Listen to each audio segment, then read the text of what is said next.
Good afternoon. It is April the 28th, end of the week, end of the month, and the E-mini, about an hour ago, we guessed it was going to close in the 2381 area, 82 maybe, and we'll see if that actually turns out. We'll start with our customary, or actually end the day with our customary disclaimer. Hypothetical or simulated performance results have certain limitations. Unlike an actual performance record, simulated results do not represent actual trading. Also, since the trades have not been executed, the results may have under or overcompensated for the impact, if any, of certain market factors, such as lack of liquidity. Simulated trading programs in general are also subject to the fact that they're designed with the benefit of hindsight. No representation is being made that any account will or is likely to achieve profit or losses similar to those shown. Well, the E-mini had a down day into its end of the week, end of the month. We had hoped to sell 89s to 91s. A quadruple top right here. If they can't take it out on the fourth attempt, somebody's going to at least liquidate length. And we had a move, pause, move. Came back up. Another beautiful retest failure with a failed auction. Gave us this low. This was 1, 2, 3 impulses down, had a chance to rally, a nice retest failure. This is a legitimate trade, and we like the retest failure more and more and more in the E-mini as time goes on, just because it doesn't have the requisite volatility where we can pay higher or sell lower prices. Nice retest failure here, goes nowhere. Retests that low. That's a legitimate long right there. Goes nowhere, stops at the mode, makes the low, and right now we have covering into the close. The large player is buffering the market. They're buying weakness. These bars have held pretty much all day long and have gotten higher. So the large institutions are still on the long side. That means we should get a retest at 2400 and or higher prices. Okay, range bound trade today. That means on Monday, find a place to trade it. Looking at our F2 screen, it's definitely going to be a B down. So where's the break in the market? First sell is 84.86, and we really don't like the short side, but that's the first sell. And 89 to 91 for sell 2. We have news on Monday. I don't have any of the estimates, but personal income, personal spending. They'll look at personal spending. PMI manufacturing, ISM manufacturing. That's going to be the big piece of news. Personal spending and ISM manufacturing. And then construction spending, which nobody pays any attention to. On the buy side, it's a B, a little lower, so let's play for 75, 77 by 1. And then 70, 72 by 2. We've got a weekend of rain forecast for us, so got a wedding tomorrow afternoon, a funeral that I've got to help do on Sunday, and it'll keep me inside and have plenty of time to focus on what I'm doing.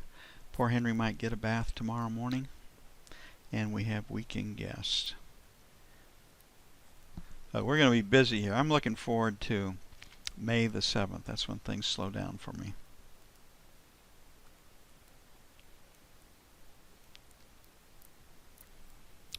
Get ready for summer.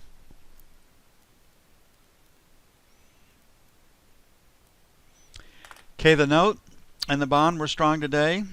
Traded inversely to the E-mini, which is what we expect. And they operated. The news was split this morning, so we had half the news was supported for treasuries, half was not. Lower high, lower low, this market can sell. We'll look at a very strong P on the F2 screen.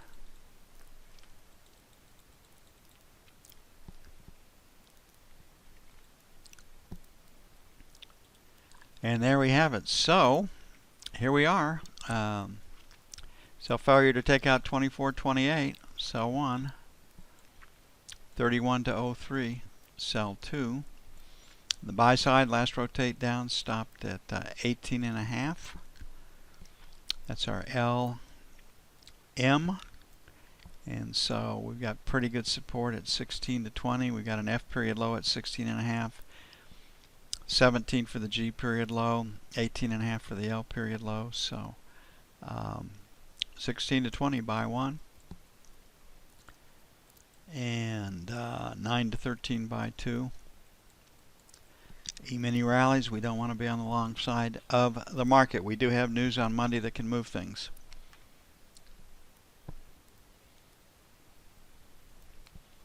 I started watching Breaking Bad season 2. I'd seen season 1. Season 3 is on now. It's if you like The Far Side, if you like Fargo, that show will have interest. If you like Breaking Bad, which I haven't seen, but everybody tells me is really good. I may have to watch it just so I can be conversant with my family and most of my friends. But got 60 episodes. It's a lot of time to give up.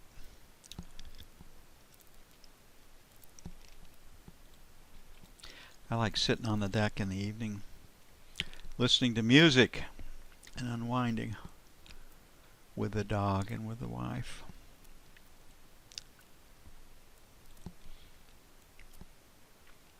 When the weather's nice.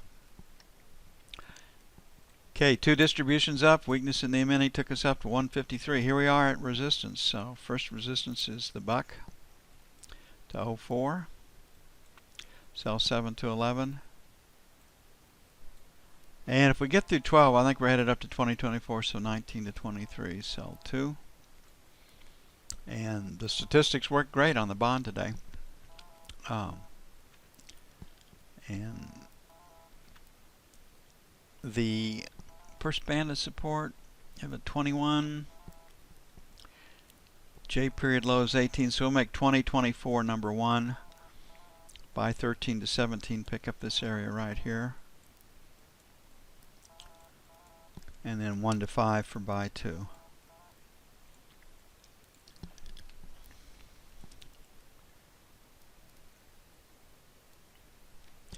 Hope y'all are having fun. I mean, at the end of the day, if we did what we should do, win, lose, or draw, we've done all that we can do. You've got to learn how to accept that and put on these trades. And if you don't see what you like, and I'm talking about empirical, hard, objective data. I don't care if you're uncomfortable. In fact, you should be a little uncomfortable and a little nervous doing this.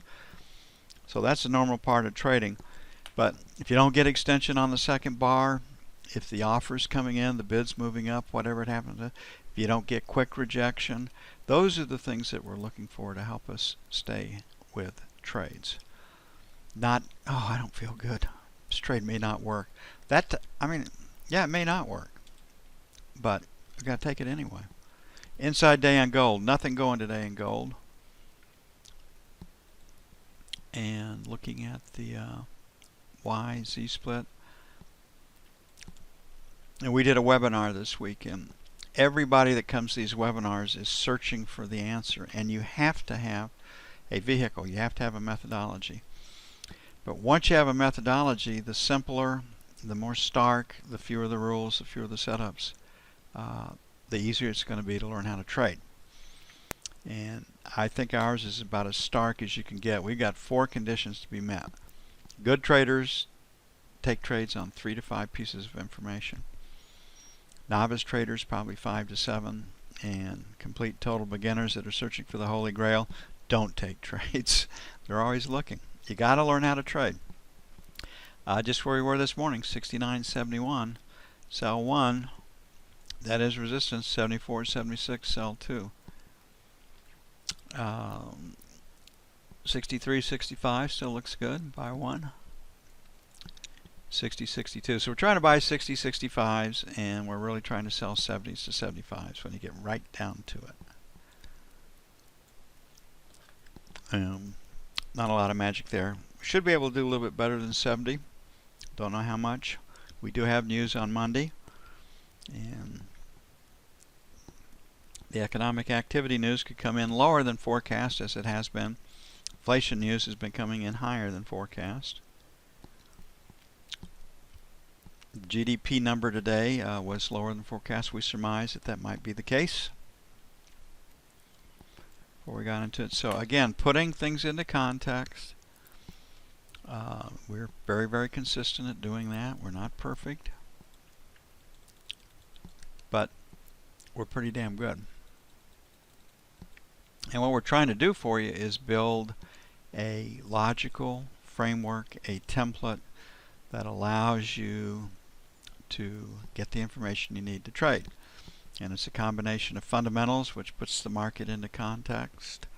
What type of news we're going to have today? Will it move the market or not? We know where support and resistance are. Then we'll use the profile for higher or lower for our directional call. And you put it all together, it works very well, as you saw today. Okay, higher low, higher high in crude oil. 49.50 is resistance right now.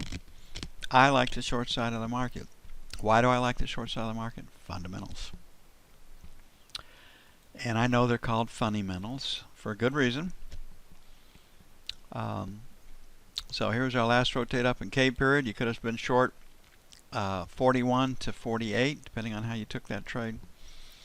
And you got your dime plus some. And we came way back. We've seen that the last on a couple of days where market rallies and then gets slammed. So where do we want to be sellers? 25 to 50 and 75 to $50. On the buy side, we'll go 48.50, 48.75, buy one. Put a question mark at 49. OPEC might get out and try to talk the market up. And then 48 even, 48 and a quarter, buy two.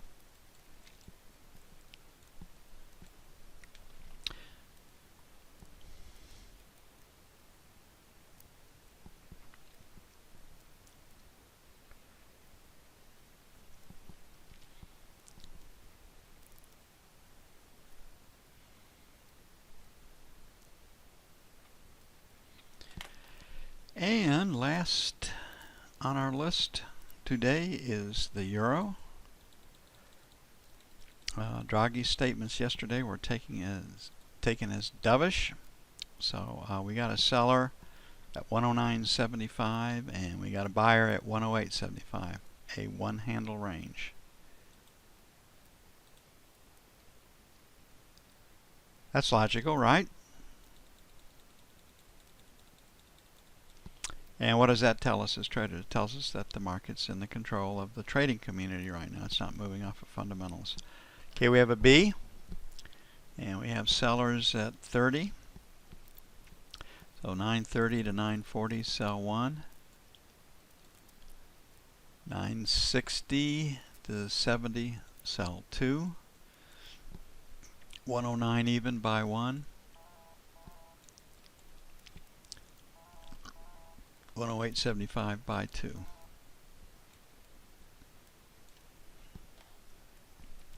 And that's it for this April the 28th.